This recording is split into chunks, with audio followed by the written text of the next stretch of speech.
Tanques israelíes tomaron el lado gazatí del paso fronterizo de Rafah tras los bombardeos nocturnos en el enclave. Israel asegura que su objetivo es destruir a Hamás mientras aumentan las víctimas civiles. Negociadores israelíes se dirigen hacia Egipto para evaluar la propuesta de alto el fuego que Hamás ya aceptó.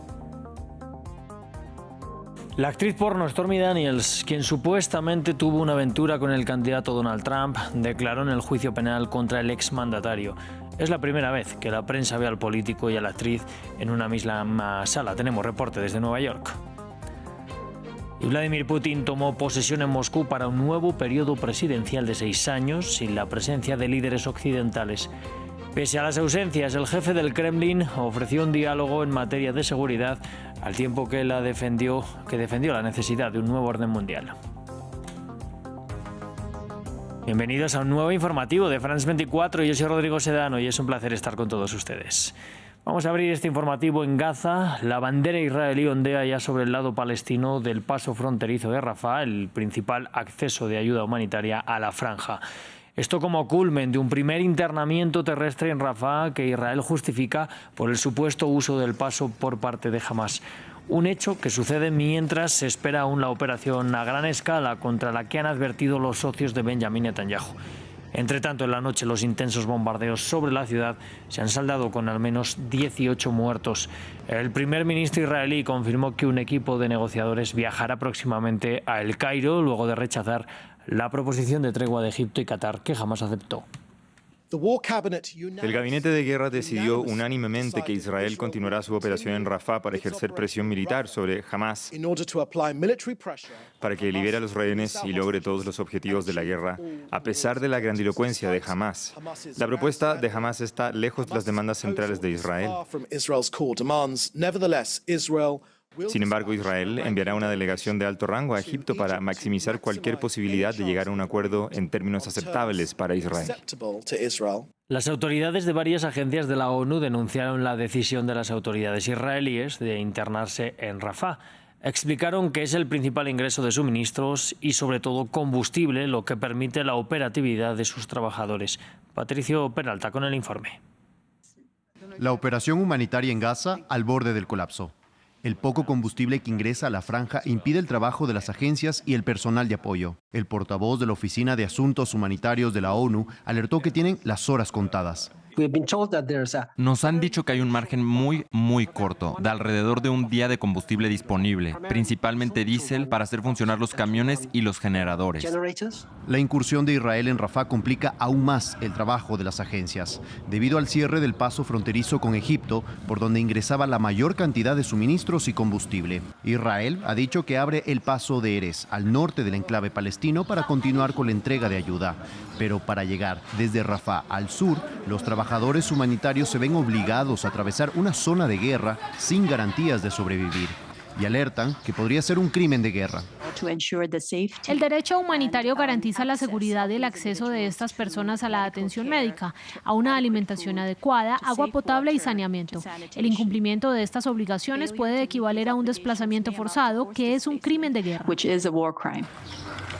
Encerrados entre pasos controlados por Israel, los palestinos que escaparon de la guerra en el norte de Gaza ya no tienen refugio.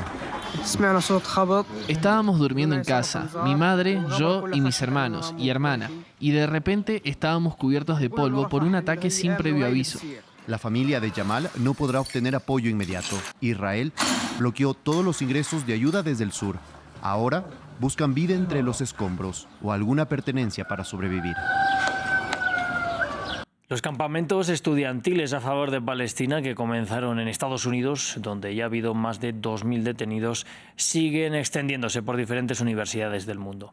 En Alemania, uno de los principales socios de Israel, la policía desalojó este martes a los manifestantes que ocupaban el patio de la Freie Universität de Berlín. Estos, junto a la crítica al apoyo férreo de Berlín a Israel, pedían la eliminación de cargos contra manifestantes detenidos en otras manifestaciones a favor de Palestina. También en varias universidades de España se han montado campamentos, entre ellas la Facultad de Ciencias Políticas de la Universidad Complutense de Madrid, la más grande del país. Se han levantado campamentos similares en universidades del País Vasco, Barcelona o Valencia, que fue la primera en unirse a la protesta mundial hace ya 9 días. Y en la Universidad de Oxford, en Reino Unido, los estudiantes han instalado también un campamento contra estos recientes ataques de Israel en la Franja de Gaza. Los manifestantes reiteraron su rechazo a las políticas de inversión de la institución en Israel y pidieron en cambio apoyar la educación de los palestinos. Y seguimos actualizando el juicio del expresidente Donald Trump en el caso de la actriz porno Stormy Daniels. Este martes la exactriz testificó que mantuvo un encuentro sexual con Trump en el año 2006 durante un torneo de golf. El exmandatario niega haber tenido ningún tipo de encuentro ni haberle dado dinero a su abogado para pagar su silencio, como sostiene la Fiscalía. Anteriormente, nuestra corresponsal en Nueva York, Mamen Sala, nos ampliaba.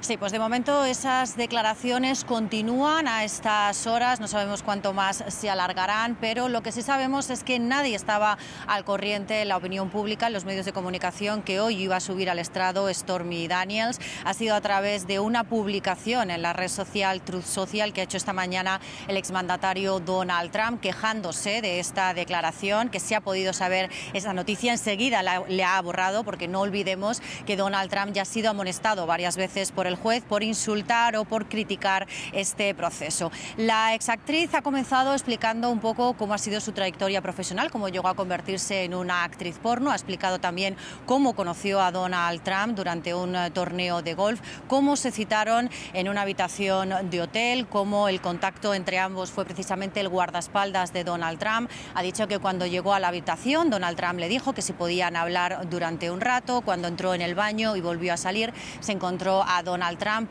sin pantalones y le pidió que por favor se vistiera. A partir de allí ocurrió todo de manera voluntaria. Ella dice que no se lo contó a nadie por vergüenza, pero que esos contactos siguieron con el tiempo y ella acabó contándole a sus amigos más cercanos que estaba en conversaciones casi semanales con el expresidente Donald Trump. A continuación se volvieron a citar en el 2007, en un verano, en Los Ángeles, pero allí las cosas ya se empezaron a torcer. Donald Trump le dijo que no podía conseguir que participara Stormy Daniels en su programa, La Aprendice, que tenía en aquel momento, y a partir de ahí dice Stormy Daniels que dejaron de hablar. Dice que ella lo hizo de manera voluntaria, pero que estaba muy avergonzada de lo que había hecho, que a raíz de que ocurriera esto empezó a recibir presiones por parte del entorno de Trump para que no contara lo ocurrido. Dice que ella nunca lo hizo por dinero, que solo quería que se supiera la verdad. Y hasta aquí es hasta lo que ha declarado Stormy Daniels a estas horas. Como digo, continúa y tendrá que relatar también cómo fue el pago de ese dinero, de esos supuestos $130.000 a cambio de su silencio.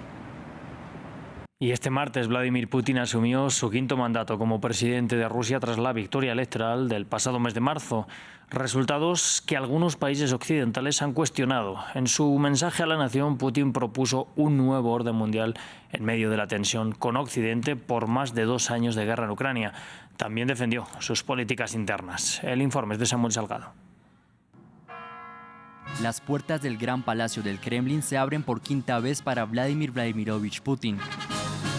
Ya en el poder durante casi un cuarto de siglo, se convirtió en el líder del Kremlin con más años de servicio desde Joseph Stalin. Ante una multitud de dignatarios cuidadosamente seleccionados, Vladimir Putin juró sobre la Constitución de la Federación Rusa como presidente reelecto de un país cada vez más alejado de un orden internacional que quiere reformular.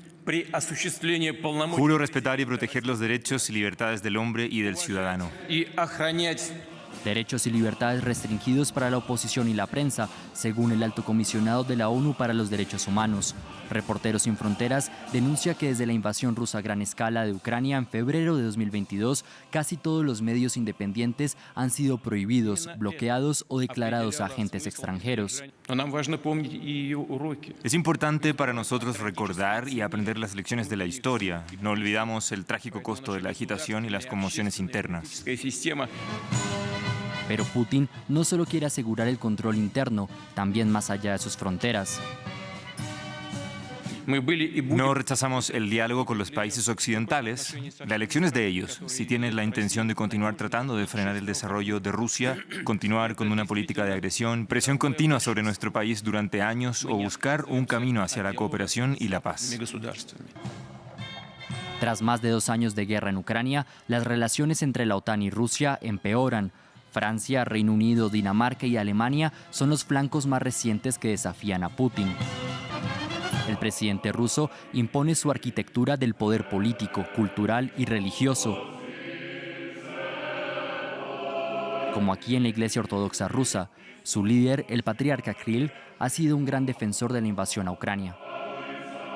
En tanto, en el Donbass, en Ucrania, las tropas viven uno de los momentos más duros desde que empezó la invasión rusa a gran escala, debido a la falta de municiones y a la falta de hombres. Justamente desde esta región, nuestra enviada especial Catalina Gómez Ángel nos entrega detalles de las reacciones a este acto en Rusia. El gobierno ucraniano ha sido claro en afirmar que estas son unas elecciones ilegales y que Vladimir Putin no debe ser reconocido como presidente del país. Para empezar, se realizaron elecciones en 4 provincias ucranianas que tienen parte del control ruso, pero que realmente pertenecen a Ucrania. Y además, como nos decía una señora esta mañana en una de estas poblaciones del este del país donde nos encontramos, en la ciudad de Sloviansk, una ciudad que era famosa por ser o tener una parte de la población pro-rusa, o por lo menos que añoraba a la Unión Soviética, nos decía cómo puede ser unas elecciones en un país tan grande como Rusia, donde se haya contabilizado en un solo día y este señor quiera llamarse presidente.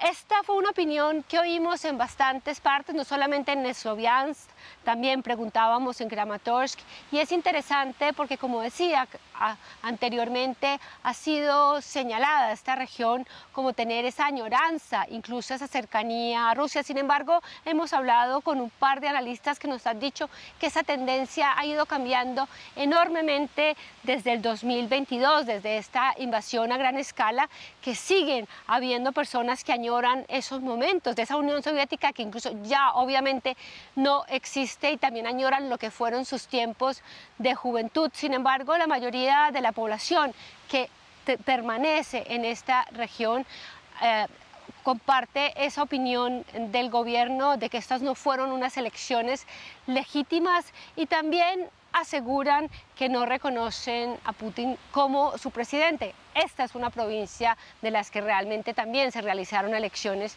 y como estamos viendo, en parte de ella estamos en territorio todavía controlado por Ucrania. Cambiamos de tema y vamos a Irán. El jefe del organismo de control nuclear de la ONU, Rafael Grossi, se reunió con el jefe nuclear iraní, Mohammad Eslami, en Isfahán. El objetivo de la cita se da en un intento por reforzar la supervisión de las actividades atómicas de Teherán por parte de la Agencia Internacional de la Energía Atómica. Las conversaciones entre ambos fueron positivas y productivas, afirmó Eslami tras el encuentro en una rueda de prensa conjunta con Grossi. Lo importante para mí ahora es decir que seguimos creyendo que este documento es un instrumento válido, una indicación clara de las áreas en las que debemos trabajar, en particular esta fase, a través de medidas muy concretas. Y vamos a cerrar en Honduras, donde el gobierno de la presidenta Xiomara Castro decretó el trabajo remoto para este martes y jueves para los funcionarios públicos en la capital, Tegucigalpa. Esto a causa de la alarmante contaminación que afecta a la ciudad. Nuestra corresponsal en Honduras, Kenia Torres, nos amplía. El gobierno de Honduras pidió el cierre temporal de las principales instituciones educativas de la capital, Tegucigalpa, y pidió la implementación de clases virtuales para miles de niños y jóvenes. Esto debido a los altos niveles de contaminación del aire, provocados por una densa capa de humo que cubre toda la ciudad capital y los alrededores. De acuerdo a los expertos, el aire que se respira en Tegucigalpa es altamente peligroso, por lo que han sugerido a la población el uso de la mascarilla y evitar la exposición en espacios abiertos. Esta problemática, según ellos, es provocada por los constantes incendios forestales que arrasaron los bosques en los alrededores de Tegucigalpa durante la época de verano. Esta situación podría llegar a su fin en los próximos días, con las primeras lluvias pronosticadas para finales del mes de mayo. Con Kenia Torres desde Tegucigalpa cerramos este informativo, pero les invito a que sigan con nosotros, que volvemos con más información.